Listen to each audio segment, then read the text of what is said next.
화려한 배경과 출중한 외모에 한 여자만을 바라보는 수뇌부까지. 재벌이사나 3세들은 우리나라 드라마의 단골 캐릭터인데요. 오늘은 현실 속 재계순위 1위에서 5위까지의 실제 재벌 2세들이 자신들의 회사에서 어떠한 과정을 거쳐 정상에 오르게 되었는지 살펴보겠습니다.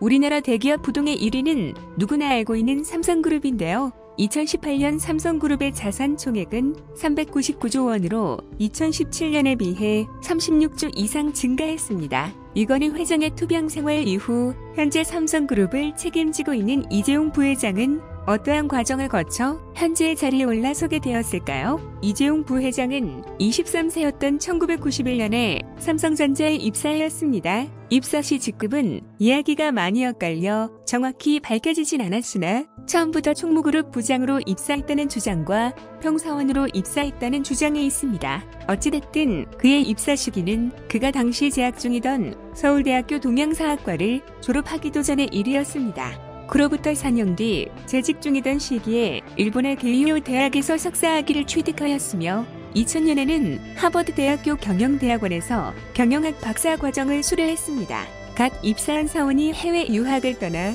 학위를 취득했다는 구설수에 오르기도 하였으나 아랑곳하지 않고 유학에서 돌아온 그는 곧바로 삼성전자 경영기획팀 상무보로 승진까지 하게 됩니다. 입사 이후 이렇다 할 근무도 하지 않고 유학을 떠난 후 돌아오자마자 전격적인 승진을 시키는 것에 대한 삼성 내부의 불만의 목소리도 터져나왔으나 당시 삼성의 부회장이었던 윤종용 삼성 부회장은 이 부회장의 유학 생활은 인재 육성 차원의 해외 연수였다 말하며 일축합니다. 이후 이재용 부회장은 2003년에 상무, 2007년에는 최고 고객 책임자, 2009년에는 부사장, 2010년에는 사장이 되었으며 2012년 말에는 부회장 자리에 올랐고 아버지 이건희 회장이 심근경색으로 쓰러진 2014년부터는 그룹 경영을 책임지며 사실상 삼성의 최고 경영자가 되었습니다.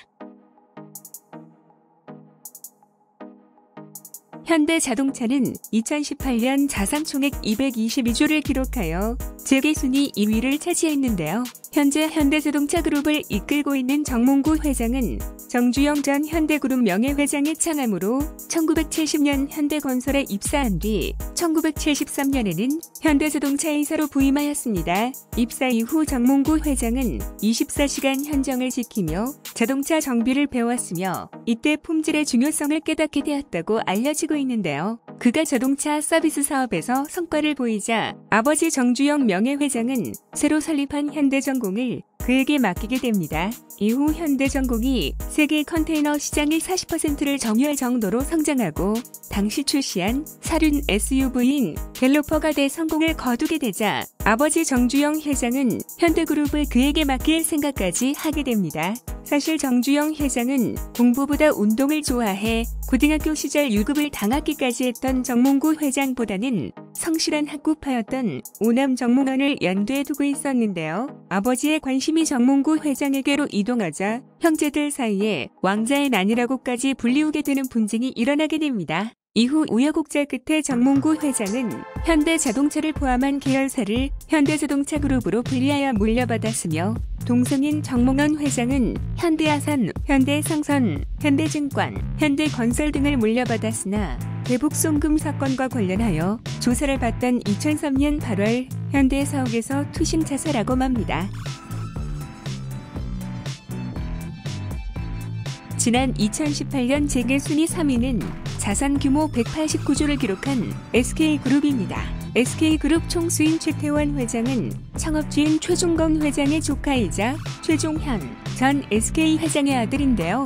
경영교육을 우선으로 생각하는 다른 재벌가와 달리 아들들이 이공계열을 전공하기를 원했던 최종건 전 회장의 뜻에 따라 최태원 회장과 동생인 최재원 SK그룹 수석 부회장은 고려대 물리학과에 진학했습니다. 고려대 졸업 후 시카고 대학교에서 경제학을 전공한 최태원 회장은 1992년에 당시 성경그룹이었던 SK의 경영기획실 실장으로 입사합니다. 여느 재벌 2세와 마찬가지로 최태원 회장 또한 초고속 승진을 하게 되는데요. 최 회장은 이후 1996년 상무이사, 1997년에는 SK 종합계획실장 겸 부사장 직함을 달게 되죠. 현대그룹과는 달리 경영권 승계도 자연스럽고 비교적 조용하게 이루어졌습니다. 사실 SK그룹은 현대그룹보다 경영권 다툼의 여지가 더 컸었는데요. 그 이유는 바로 최태원 회장이 창업주 최종건 회장의 아들이 아닌 최종건 회장의 동생인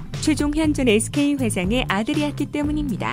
창업주 최종건 회장이 세상을 떠나며 당시 너무 어렸던 아들 최윤원이 아닌 동생 최종현 전 회장에게 경영권을 인계하고 이후 최윤원의 작은아버지였던 최종건 회장마저 세상을 떠났을 때 경영권을 다시 돌려받고 싶었을 법도 하지만 최윤원 SK케미칼 회장은 오히려 나서서 최태원 회장의 경영 능력을 축켜 세우며 최태원 회장이 대표 자리를 위임받을 수 있도록 도왔다고 합니다.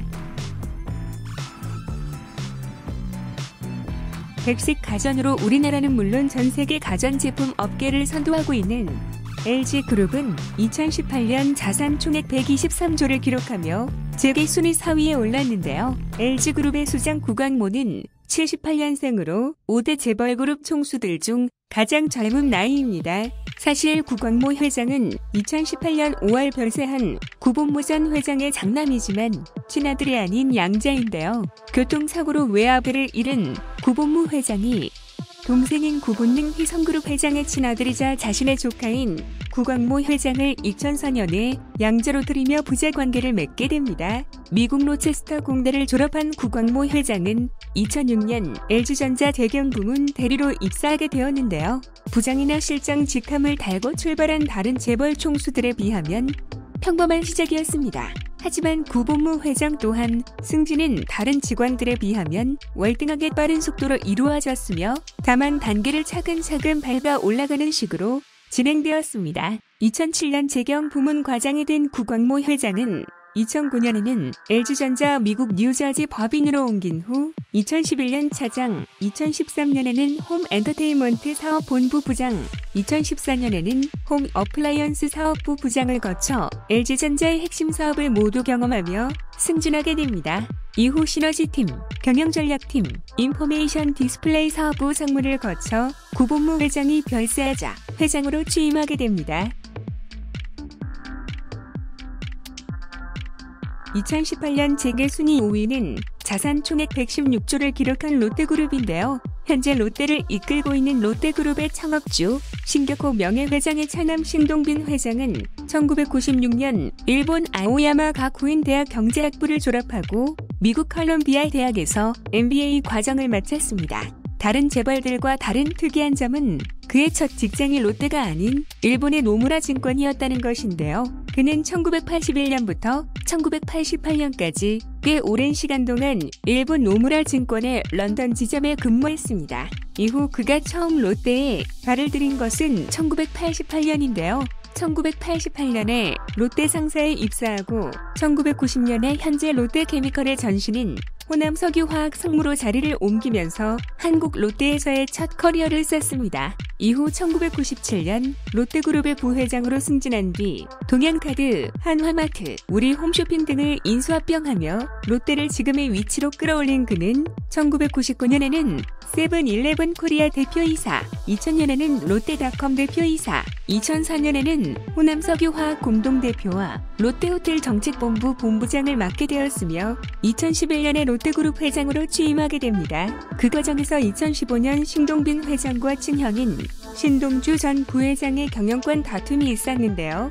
신동주는 일본 롯데, 신동빈이 한국 롯데를 이어받는 것으로 어느 정도 정리가 되어가던 시점에 신동주 전 부회장이 갑작스럽게 일본 롯데홀딩스 부회장직에서 해임되면서 이 둘의 갈등은 시작되었으며 아버지 신격호 회장을 등에 업고 있던 신동주 전 부회장은 의외로 주주총회를 비롯한 거의 모든 경쟁에서 신동빈 회장에게 패하게 되는데요. 심지어 신동빈 회장이 박근혜 최순실 게이트 사건과 연루되어 수감 중이던 2018년 6월 주주총회에서도 주주 사이의 지지를 받지 못한 신동주 부회장은 이내 힘을 잃어 이제 롯데의 경영권은 신동빈 회장으로 완전히 넘어왔다고 볼 수 있겠습니다. 이상으로 국내 5개 재벌 총수들의 입사에서부터 현재 지위에 오르기까지의 과정에 대해 살펴보았습니다. 재밌게 보셨다면 구독과 좋아요 부탁드립니다. 시청해주셔서 감사합니다.